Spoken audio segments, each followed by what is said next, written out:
कोई आपकी प्रशंसा करे, कोई आपकी बड़ाई करे, जैसे ही बड़ाई करना और प्रशंसा करना चालू कर दे, आप वहां से चलो, बाहर निकल जाओ। या फिर आपके मोबाइल पर अगर कोई प्रशंसा कर रहा है, आपकी बड़ाई कर रहा है, तो मोबाइल का स्विच ऑफ कर दो। आप कभी अपनी प्रशंसा मत सुनना और ना आपकी प्रशंसा ना आपकी बड़ाई सुनना। ये पतन का कारण है।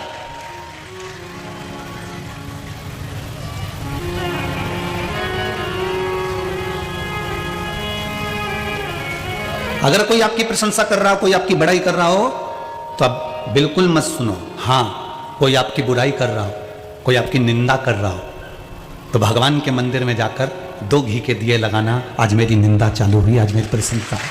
इस चीज की मुझे प्रसन्नता है कि आज मेरी निंदा, आज मेरी बुराई दुनिया के लोग कर रहे हैं, आज मुझे अच्छा लग रहा है, आज श्रेष्ठता हुई है मेरे जीवन की। पतन का दूसरा कारण है हमारा धन। संपदा बढ़ गई, धन बढ़ गया, पैसा बढ़ गया, हमने लोगों को गिनना बंद कर दिया, पुराने संबंध समाप्त कर दिए, हम दूसरे से बात करना पसंद नहीं करते। हमारे पास इतना धन आ गया, वैभव आ गया कि हमें किसी की बातें अच्छी नहीं लग रही। हमें किसी की बात अच्छी नहीं लग रही।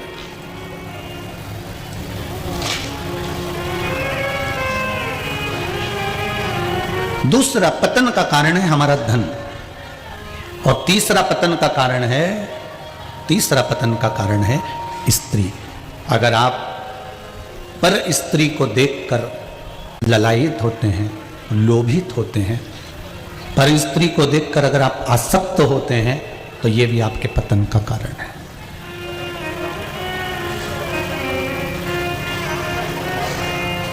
तीन चीजों से बच लिए।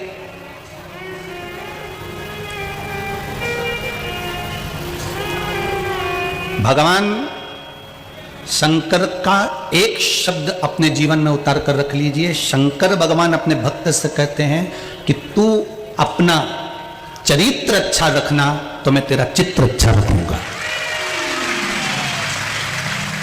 मेरा ओघड़दानी, मेरा शंभू, मेरा त्रिकालदर्शी, मेरा कैलाशी, मेरा शिव एक बात कहते हैं, तू अपना चरित्र अच्छा रखना, तो मैं तेरा चित्र अच्छा रखूंगा। अगर तेरा चरित्र बिगड़ा तो तेरा चित्र भी बिगड़ जाएगा।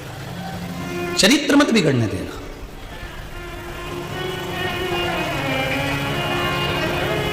शंभू के भजन में, शंभू के स्मरण में, शिव कथा में, शंकर के नाम जाप में, शंकर के भजन में आप जितनी देर लगो, उतनी देर में ना तो आपका धन बीच में आना चाहिए, ना स्त्री बीच में आना चाहिए, और ना आपकी बड़ाई, ना आपकी प्रशंसा बीच में आना चाहिए। कोई निंदा कर रहा हो तो आपको प्रसन्न हो जाना चाहिए कि हाँ, ये मेरी निंदा में लगा हुआ है। आज कई लोगों ने मिलकर ताने दिए आपको। कोई कहे कि आज इन्होंने मेरे को ताने दे दिए, मेरे को गालियां दे दी, मेरे को अपशब्द कह दिया, आप प्रसन्न हो जाना कि भोलेनाथ ने आज आपके मस्तक पर चंदन का तिलक लगा दिया है। वो ये अपशब्द कहकर कहे।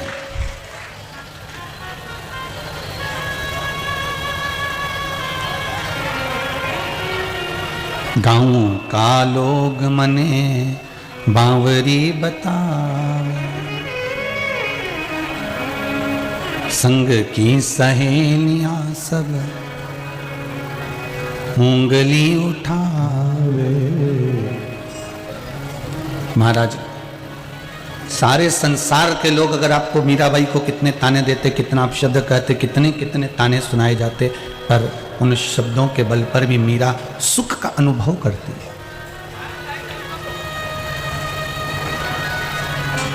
शंकर के भक्तों की सबसे बड़ी विचित्रता यही है कि आपका अगर चरित्र ठीक है तो आपका चित्र ठीक हो सकता है। आपका चरित्र अगर ठीक है तो आपका चित्र ठीक हो सकता है।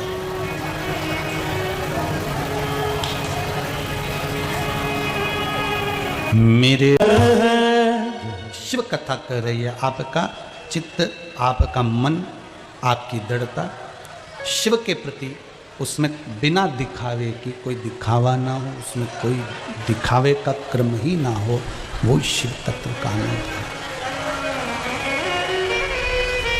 दिखावे से वंचित हो।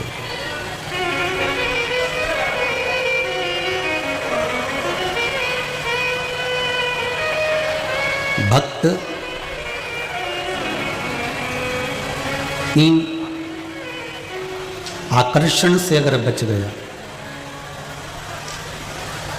तीन आकर्षण से अगर भक्त बच गया तो उसका जीवन सार्थक हो गया, जीवन सार्थक।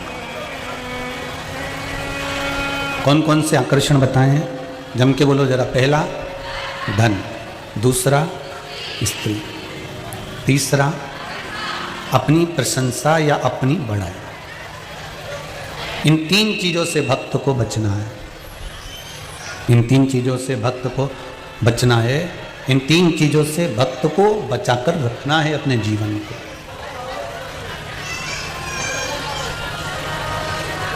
अगर इन तीन चीजों से आप बच गए तो आपका जीवन सार्थक हो गया।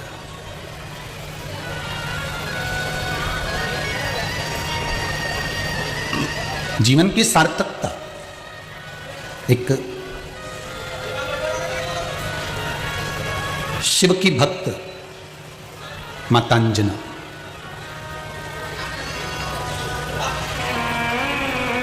कभी आप लोगों ने विचार करा अपने जीवन में कि शंकर भगवान का एक अंश, शिव जी का एक अवतार, रुद्र अवतार में से एक अवतार श्री हनुमान जी महाराज हैं।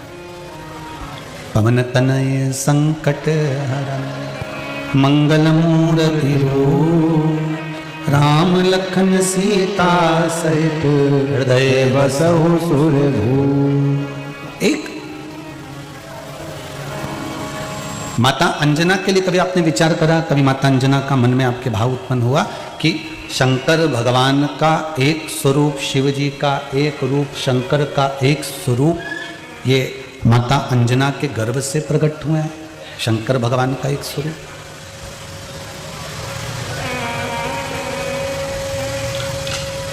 कभी ऐसा आपने अपने मन में कभी विचार किया ऐसा कि अंजना माता के गर्भ से शंकर भगवान का एक स्वरूप प्रकट क्यों हुआ? ऐसा क्या अंजना माता ने करा था?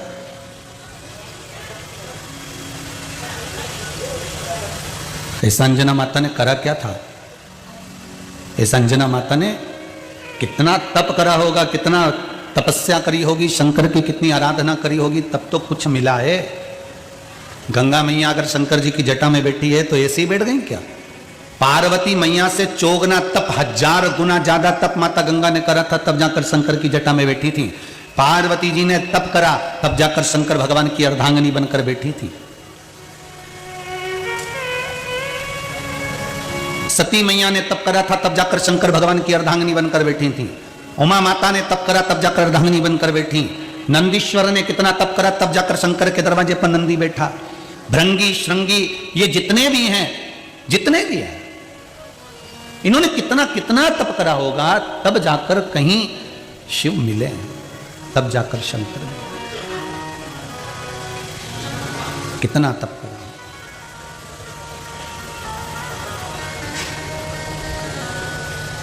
और आप लोग तो एक विचार करके बैठते हो, जितने लोग टीवी पर कथा सुन रहे हो, चाहे मोबाइल पर सुन रहे हो, चाहे इस पंडाल में सुन रहे हो, आप लोग तो एक विचार करके बैठते हो कि मैं 2-4 दिन, 2-4 सोमवार शंकर जी के मंदिर जाऊं और शंकर जी मेरी मनोकामना पूरी कर दे। यहाँ शास्त्र कह रहा है, शिव महापुराण की कथा कह रही है, यहाँ भगवान का चरित्र कह रहा है कि कितने कितने जन्म निकल गए, ना जाने कितने कितनी तप साधना में उम्र निकल गई, तब जाकर भगवान प्रसन्न हुए। अरे इसलिए तुलसीदास जी ने शायद लिख दिया कि कलयुग केवल नाम आधारा। कली काल में तो आप अगर एक लोटा पानी भी चढ़ा दोगे, राम बोल भी लोगे, कृष्ण बोल भी लोगे, शिव बोल भी लोगे, और दिल से थोड़े से समय में भी भगवान को प्राप्त कर सकते हो। वहां पुराने समय में तो सालों लग जाते थे, बचपन से तप करने बैठते तो जवानी निकल जाती, और जवानी से करते तो अधेड़ी निकल जाती, तब भगवान प्रसन्न होते थे। आज के जमाने में तो पशुपति व्रत कर लो तो शंकर भगवान प्रसन्न हो जाते हैं। और क्या चाहिए? केवल पशुपति व्रत से शिव जी प्रसन्न। ये पत्र में लिखा।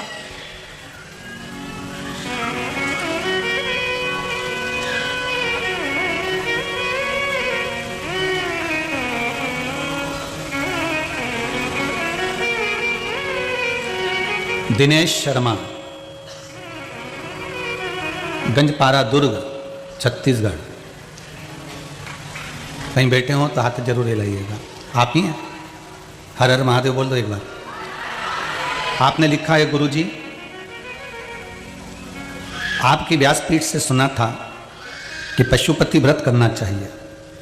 विश्वास तो नहीं था कि व्रत करने से क्या भगवान मनोकामना पूरी कर देते हैं, पर हमारे क्षेत्र के कई लोग उस व्रत को कर रहे थे तो हमने भी उस व्रत को करना प्रारंभ करा।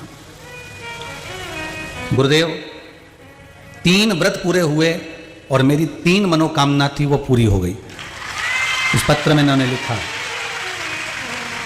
और चौथा व्रत आया और हमारे भिलाई में शिव महापुराण की कथा हो गई। इससे बढ़कर और कथा अब तो पहले इन्होंने एक चीज लिखी है, गुरुदेव इतने चमत्कार इस व्रत के देखे हैं कि मैं इस पत्र में लिख नहीं सकता, इस पत्र में उसका मैं वर्णन नहीं कर सकता। इतने चमत्कार इस व्रत के देखे। ये विश्वास है आपका, ये भरोसा है आपका।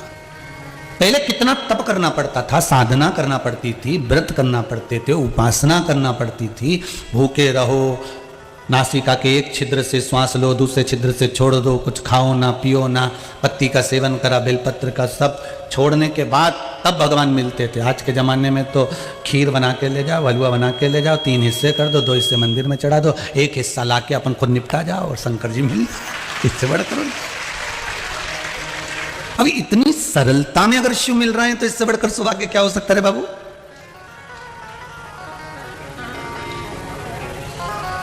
अब इससे सुंदर सौभाग्य और क्या हो सकता है कि अब तो वो कहे ना कि 1 लोटा पानी चढ़ाए से भोले मिल जाए। 1 लोटा पानी चढ़ाया, शंभु मिल जाए, शिव प्राप्त हो गया। ये भक्ति का बल है आपका। कभी कभी झगड़े से भी शिव प्राप्त हो जाते हैं। एक पति पत्नी अपने बेटे के साथ में, पोता पोती के साथ में, एक पोते के साथ में दादा दादी शंकर जी के मंदिर पहुंच गए। मैं बाल्टी भरी रखी थी तो दादी ने लोटा भर के उठा लिया और दादा बोले पहले मैं चढ़ाऊंगा, पोता बोले पहले मैं चढ़ाऊंगा, दादी बोले पहले मैं चढ़ाऊंगा। तीनों झगड़ा कर रहे वो शंकर जी के ऊपर। शिवलिंग नीचे, तीनों ने लोटा पकड़ लिया, कलश पकड़ लिया, वो कि मैं चढ़ाऊं, वो कि मैं चढ़ाऊं, वो कि मैं चढ़ाऊं। इतना में तो लोटा गिर गया नीचे, शंकर जी के लग गई। जो शंकर जी के लगी तो पार्वती शिव जी की पूजन करने के लिए जैसे ही जल चढ़ाने गई तो पार्वती जी ने शंकर जी से पूछ लिया, भोलेनाथ जी ये दूसरी पिंडी कहाँ से आ गई? ये पिंडी मस्तक पर ये कहाँ से आ गई? शंकर जी बोले 3 भगत मेरे लड़ रहे नीचे, मेरे ऊपर ही झगड़ा कर रहे हैं। तो पार्वती जी बोले इनका झगड़ा करने के लिए और कहीं जगह नहीं मिली? तो क्या पता नहीं, पानी चढ़ाने के लिए झगड़ा कर रहे थे, पति के मैं चढ़ाऊं, पत्नी के मैं चढ़ाऊं, पोता के मैं चढ़ाऊं। इतने में पार्वती जी बोली 1 मिनट भी अब कैलाश पे मत रुको, तुरंत नीचे जाओ और उनको आशीर्वाद दे के आओ। शंकर जी ने पूछा वो क्यों? पार्वती जी बोली अभी तो कर्म फोड़ा, हाथ पर तोड़ दें, उससे अच्छा पहले चले जाओ। तुम तो पहले जाओ और पहले वर दे कर आओ, जाओ यहां से जरा जल्दी से। तब भोलेनाथ जी नीचे गए, उनसे मिले, दादा तुम ध्यान रखना हमारा हो, मंदिर आओ मना नहीं है, शंकर जी का पूजन करो मना नहीं है, शिव की आराधना करो मना नहीं है, पर शंकर को कोई चोट ना पहुंचे इसका ध्यान भी हमको रखना पड़ता है। शंकर के मंदिर में जाने के बाद शिव की शिवपिंडी को, शिवलिंग को जब आप स्नान करा रहे हो, पिंडी को, शिवलिंग को जब स्नान करा रहे हो तब ध्यान रखना, अपनी चूड़ियों को पीछे करिए, कड़े को पीछे करिए, अंगूठियों को साइड में रखिए, तब जाकर भगवान शंकर को आप घिसना प्रारंभ करो। नहीं तो साधारणता से जल चढ़ाओ, दूध चढ़ाओ, पंचामृत चढ़ाओ, अपने हाथ की अंगूठी से, नख से, शरीर के किसी चीज से हमारे देवादिदेव महादेव को कोई चोट ना पहुंचे। देव हमारे घर के बुजुर्ग को, हमारे घर के बड़ों को हम कितने धीरे से उतारते हैं, सीढ़ियों से उतारते हैं। तो बोलो सही है कि गलत है? अम्मा जरा ध्यान रख के, दादी जरा ध्यान रख के, दादी नीचे गिर जाएगी, पानी पड़ा फिसल जाएगी। हम दादी को, दादा को कितनी सावधानी से नीचे उतारते हैं सीढ़ियों से। हम दादी दादा को पलंग पर सुलाते हैं तो कितनी सावधानी से सुलाते हैं। हम दादी दादा को भोजन कराते हैं तो नरम नरम रोटियां देते हैं, रोटी कड़ली हो जाए तो दूध में डाल कर देते हैं, रोटी और अगर गल गई तो ठीक है, नहीं तो दाल में भिंगो कर देते हैं कि दादी दादा से सही से चबाते बन जाए। उसी तरह हमारा देवादिदेव महादेव भी हमारा दादा है, उसको कोई कष्ट ना हो उसका स्मरण हमको करना पड़ेगा, वो भी हमारा दादा।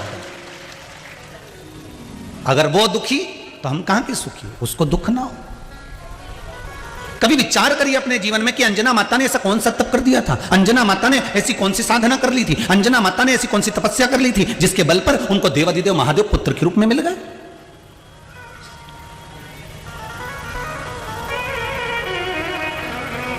और करा क्या था?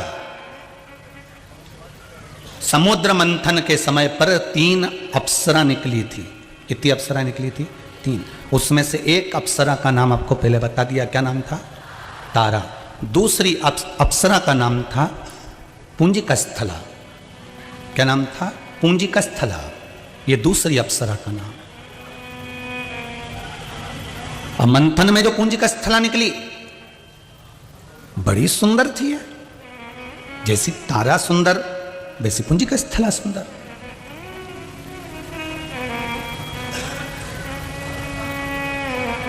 ये अंजना माता की भक्ति की कथा है। अंजना जैसी भी कोई भक्त नहीं होगी शंकर की। जैसे कल कथा में अच्युत बाबा की कथा कही थी, शिव जैसे भगत नहीं थे, उसी तरह ये पुंजिकस्थला शिव की वो भगत है। पर प्रथम में भगत नहीं रही है। प्रथम में तो अप्सरा थी, सुंदरता थी, इसके शरीर की सुंदरता, इसके चेहरे की सुंदरता। ये जो बचपन होता है ना, ये बड़ा सरल होता है। इसमें ना तो अहंकार आता है, ना अभिमान आता है, ना कोई काम आता है, ना कोई वासना, ना कोई आसक्ति होती है, ना कोई तृष्णा। छोटे से बच्चे को आप, छोटा सा बच्चा बिल्कुल, उसको आप पैसे मांगे आपसे और आप उसको एक नोट की गड्डी उठा के दे दो तो उसको नोट की गड्डी से मतलब नहीं रहेगा। उसको तो वो 5 रुपया, 2 रुपया, 1 रुपया चाहिए। उसको टॉफी लाना है, कुरकुरा लाना है, उसको बाजू वाले की दुकान पे जाके लॉलीपॉप ला के खाना। उसको तुम्हारे 50,000 के नोट की गड्डी से, 1 लाख के नोट की गड्डी से कोई मतलब नहीं। और साधारण व्यक्ति को आज के ज़माने में अगर 1 का नोट दे दो, 1 का कलनार दे दो, 1 रुपया दे दो, तो वो तब शब्द कहना प्रारंभ कर। किसी भिखारी को भी 1 रुपया दो नहीं तो आजकल मुंडा सड़ा ले। जब भिखारी को 1 रुपया दो ना तो अपने को ऐसा देखता है जैसे अपन भिखारी है। तो गलत नहीं है, सत्य बात है। 1 रुपया अगर भिखारी को दो ना तो यूं घूर के देख के जाएगा, घूर के। इसलिए अगर 5 रुपये या 10 रुपये हो तुम्हारे पास तो दो, नहीं तो 1 रुपया दे तो वो भिखारी भी घूर के देखे तो इससे अच्छा अपने को वैल्यू खराब हो जाए 4 लोगों में कि अपन तो बता अच्छा खासा हमसे को ऐसा घूर रिया, 1 रुपया दिया जिसमें ऐसी कोई बड़ी बात नहीं कितनी दी, अपने दिया।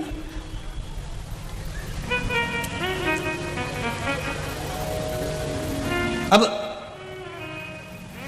बचपन में कुछ ऐसा क्रम रहता ही नहीं व्यक्ति के भीतर, पर जैसे जैसे जैसे जैसे जैसे जैसे जवानी आती जाती है वैसे वैसे वैसे वैसे दर्पण के सामने थोड़ा सा टिकना लोग चालू कर देते हैं और जवानी आती गई और इसका अहंकार बढ़ता चले गया। 4 घंटे तक नैन को घिसे, ये नैन कटर से घिसे और ये नैन मोबाइल में घिसे, बस घिसे 4 घंटे।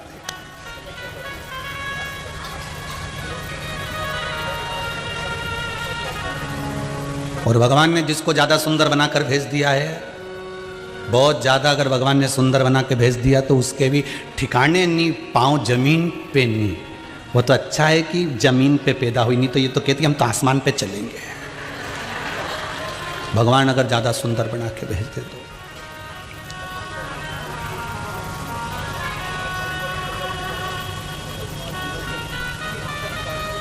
अब तारा भी उतनी सुंदर थी और पुंजिकस्थला भी बहुत सुंदर थी। कहते तारा से ज्यादा सुंदर पुंजिकस्थली थी। मंथन में निकली थी समुद्र के। अप्सरा कोई साधारण हो सकती है?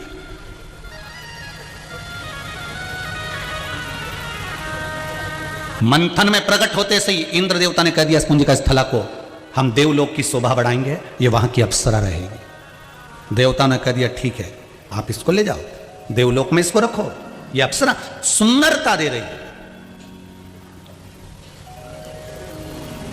अब कई बार अगर व्यक्ति के भीतर सुंदरता का अहंकार आ जाए, धन का अहंकार आ जाए, सत्ता का अहंकार आ जाए, वैभव का अहंकार आ जाए, कई बार पुत्रों का भी अहंकार हो जाता है। तुम मेरे को जानते नहीं हो, मेरे बेटे हो, एक तो मां नौकरी करे, एक मां नौकरी करे। महाराज तुमने भी देखा क्या है, मेरा एक बेटा वहां, एक बेटा वहां, तो हमने भी कह दिया फिर तू कहां? तो क्या हम फ्लैट में? तो हमने कहा जब बेटा डॉक्टर कलेक्टर तो उसके पास रहना, तो फ्लैट में काहे को पड़ी हो? मेरा एक बेटा इस पोस्ट पे है, उसको तो बंगला मिला है, उसके पास में ये है। मेरा दूसरा बेटा वहां विदेश में इस पोस्ट पे, इतना रुपया तो उसको करोड़ों का तो महीने का मिले। हमने कहा तुम कहां? हम फ्लैट में। ठीक है, क्या कर रहे हो फ्लैट में? बस दोनों धनी लुगाई पति पत्नी है, रोटी सब्जी बना लेते, खा लेते। सब्जी कौन ला के देता है? किसी को फ़ोन लगा देते हैं, वो ला देता है। अगर सोसाइटी में आए तो हम नीचे से ले लेते हैं। नीचे उतर जाते हो, कभी कभी लिफ्ट चालू होती है तो नीचे उतर जाते हैं, नहीं तो रस्सी में बांध के डलिया नीचे कर देते हैं। अच्छा, तो फिर वो छोरे उनके पास, लड़कों के पास क्यों नहीं जाते? उनकी पत्नियां बहुत जगदम्बा है, इसलिए नहीं पाए। पत्नियां जगदम्बा। अब तो तुम तो अभी तो इतनी अकड़ के कह रही थी महाराज छोरा ऐसा, महाराज छोरा ऐसा। अब वो तो सबके सामने के नहीं पड़ता है। तो हमने कहा हमारे सामने तो मत क्यों, या तो पुराण में लिखा है कि तू तो काली रे कल्याणी हो माया, जित देखूं ते जोग माया। या तो लोग भजन में भी गाए, अम्बे तू है जगदम्बे काली, जय हो भिलाई वाली, सब उतारे तेरी आरती। तो या तो लोग गाए भजन में, आरती में लोग गाए कि ध्यान, अब तू कह कि मेरा छोरा वो, मेरा छोरा वो। अकड़ किस बात की? अहंकार किस बात का? अभिमान किस बात का? किस अकड़ में हम जी रहे हैं? किस अभिमान में हम जी रहे हैं? किस अभिमत्ता में हम जी रहे हैं? किस अभिमत्ता में हम जी रहे हैं? कुंजिका स्थला का, सुंदरता का उसको अभिमान हो गया था, इसलिए आज इंद्र से कहकर आ रही है, आज मैं देवलोक में नृत्य नहीं करूंगी, आज मैं देवलोक में नृत्य नहीं करूंगी, मैं अप्सरा, आज मैं मृत्यु लोक में जा रही हूं, पृथ्वी पर। आज मैं पृथ्वी पर जा रही हूं। ठीक है, जाओ। नीचे गई, सुंदरता का अहंकार इतना था, दुर्वासा ऋषि बैठकर तप कर रहे थे।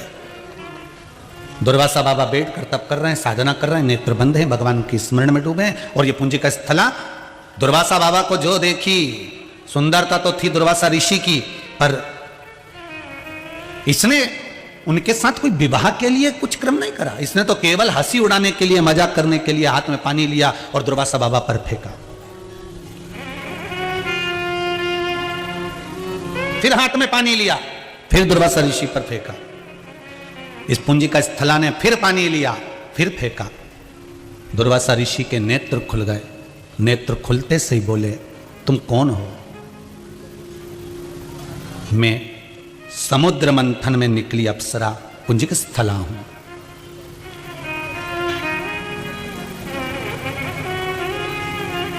मंथन में निकली हुई हूं मैं, देवताओं के राज्य में निवास है मेरा, देवलोक में मैं रहती हूं। ओहो, अभी कथा में कहा था, प्रयास करना कि आपके पास में क्या पद है, क्या सत्ता है, क्या वैभव है, क्या आपके पास में है। आप कभी अपनी माता को, अपने पिता को, अपने गुरु को और परमात्मा को जाकर कभी मत कहना कि मेरा ऐसा ठाट है, दिया उसी ने है, उन्हीं की कृपा से मिला है। इसलिए माता, पिता और गुरु और मेरा भगवान, उसके सामने जाकर कभी अहंकार के शब्द मत कहना, अकड़ के शब्द मत कहना कि मैं इस पद पर हूं, मेरी ये प्रतिष्ठा है, मेरा ये मान है, मेरा ये सम्मान है, मेरी ये गाड़ी है, मेरा ये बंगला है, मेरी ये सत्ता है।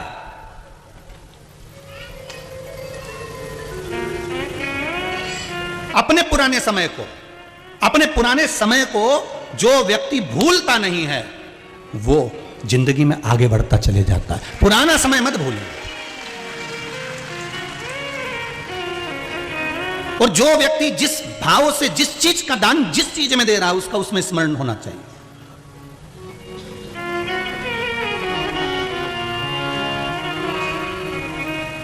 आप लोग बिठले सेवा समिति की रसीद कटवाकर या आशीष जी को जो आप देते हो गौशाला के लिए लिखाकर, या कुबेरेश्वर महादेव के मंदिर निर्माण के लिए देते हो, या आजीवन भोजन भंडारे के लिए देते हो, या सैया दान के लिए देते हो, उसकी रसीद में से आप कभी भी आकर सीहोर में, हम वहां पर हों ना हो, आप जाकर कभी भी आप जाकर मिलाना कि सीहोर वाला महाराज पंडित प्रदीप मिश्रा ने तुम्हारे धन में से लेकर कोई मकान बना लिया हो, कोई जमीन बना ली हो, कोई जायदाद बना ली हो, उसने अपने कमरे में कहीं एसी लगा लिया हो, उसके कमरे में, उसके वॉशरूम में कहीं गीजर लगा हो। आज भी हम जैसे थे, इसलिए ये माताओं ने भी कहा कि गुरुजी गाड़ी लेके आते, तुम तो बस में बैठ के आ गए कथा करने के लिए। कहीं के बड़े कथाकार आते तो उनके आगे और पीछे 2 गाड़ी होती, उनके साथ में कोई अच्छी गाड़ी में बैठ कर आते, आप तो बस में बैठ कर आ गए। आज भी अपने पुरातन चरित्र को मत भूलना, इसलिए हम मौका मिलता है बस में सफर कर लो, जजमान जैसी व्यवस्था कर दे, ट्रेन में टिकट करा दे, ट्रेन में आ जाओ, बस में टिकट करा दे, बस में चले जाओ, जैसा बुला ले, शंकर की कथा वाचना है, शिव का भजन करना है, जाओ उसकी भक्ति में डूब जाओ। तुमने जो दान दिया कुबेरेश्वर महादेव को, उस दान का 1 रुपया भी खाना पसंद नहीं करते कि 1 रुपये का अन्न भी खा लें। अपनी मेहनत का खाओ, अपनी मेहनत का कर्म करो, उसके दरवाजे की चाकरी करो। भागवत बहुत होती थी, राम कथा होती थी, शिव महापुराण क्यों नहीं होती थी? क्या कारण था? शिव पुराण नहीं होने का कारण क्या था? क्योंकि इसी पुराण में लिखा है कि शंकर भगवान पर चढ़ी हुई वस्तु का भोग नहीं कर सकता, चाहे ब्राह्मण क्यों ना हो, वो भोग नहीं कर सकता। इसी शिव महापुराण में गीता प्रेस गोरखपुर की शिव पुराण को उठाकर पढ़ लो, उसमें लिखा हुआ है कि शंकर भगवान पर कोई वस्तु चढ़ी है, उसका भोग एक गृहस्थाश्रम वाला नहीं कर सकता। उसके लिए या तो बैरागी करेगा, त्यागी करेगा, साधक करेगा, साधु करेगा, संत करेगा, जिसने अपना परिवार छोड़ दिया वो करेगा। तो हम भी तो उस पर अमल करें कि ये शिवलिंग के बराबर है शिव महापुराण की पोथी, इस पर कुछ चढ़ा है तो उसका भोग नहीं हो, वो गौ माता को, वो वृद्धाश्रम में, वो भोजन भंडारे में वो लगता रहे कुबेरेश्वर महादेव में। हम क्यों उसका भोग करें अपने जीवन में?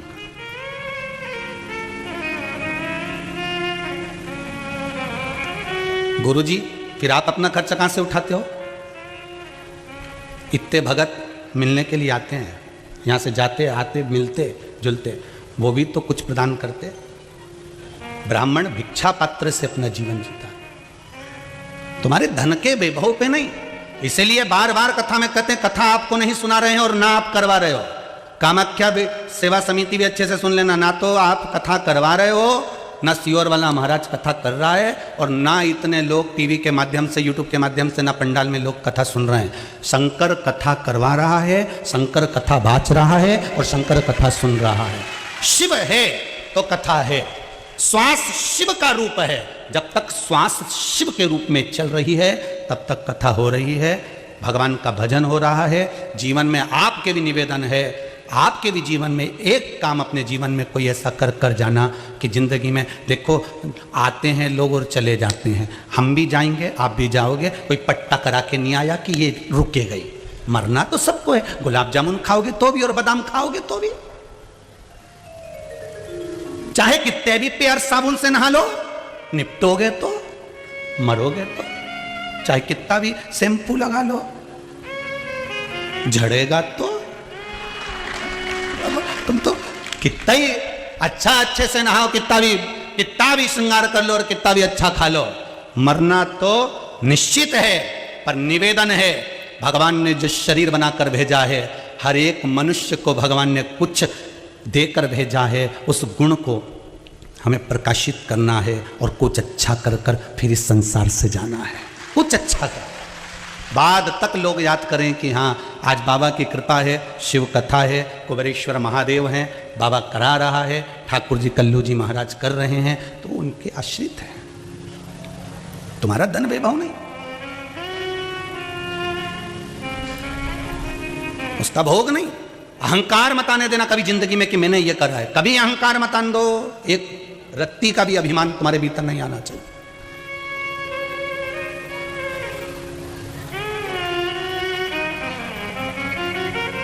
और बहुत नीचे रहना चाहते हैं, ये टीवी के माध्यम से इतना प्रचार हो गया कि सुबह मॉर्निंग वॉक करने भी नहीं जा सकते हैं, बड़ी आफत खड़ी हो जाती है, बड़ी आफत है।